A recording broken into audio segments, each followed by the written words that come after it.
केलीमरद्रा वरपुण्डरीकाय धातो मुनीन्द्रे समागततिष्ठन्तमानन्दकन्दं परब्रह्मलिङ्गं भजे पाण्डुरङ्गं तडिद्वाससंनीलमेघावभासं रमामन्दिरं सुन्दरं चित्प्रकाशं वरं तिष्ठिकायां समणस्तपादं परब्रह्मलिङ्गं भजे पाण्डुरङ्गं प्रमाणं भवाब्देरिदं मामकान नितम्बकराभ्यामृतो येन तस्मात् विधातुर्वसत्त्वे युतो नाभिकोश परब्रह्मलिङ्गं भजे पाण्डुरङ्गं पुरकौस्तुभालं कृतं कण्ठदेशे श्रियाजेष्ठकेयूरकं श्रीनिवासं शिवं शान्तप्रियं वरं लोकपालं परब्रह्मलिङ्गं भजे पाण्डुरङ्गं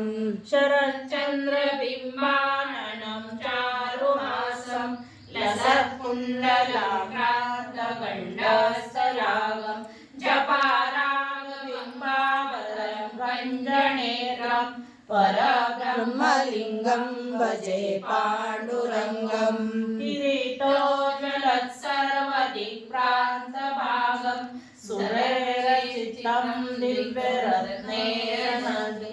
त्रिभङ्गाकृतिं माल्यावसन्तं परब्रह्मलिङ्गं भजे पाण्डुरङ्गं विभुवेणुनादं चरन्तं दुरन्तं स्वयं लीलया गोपवेगं ददानं गवावृन्दकानन्दनं चारुहासं परब्रह्मलिङ्गं भजे पाण्डुरङ्गम् अयं रुक्मिणी प्राणसञ्जीवनन्तं परधाम कैवल्यमेकं तुरीयं प्रसन्नं प्रपन्नातिरं देवदेवं परब्रह्मलिङ्गं भजे पाण्डुरङ्गं स्तवं पाण्डुरङ्गस्य वैपुण्यमये पठन्ते चित्तेन भक्त्या च नित्यं भवान्नो निधीते प्रीतिवान्तकाले हरेरालयं शाश्वतं प्राप्नुवन्ति हरेरालयं शाश्वतं प्राप्नुवन्ति हरेरालयं शाश्वतं प्राप्नुवन्ति।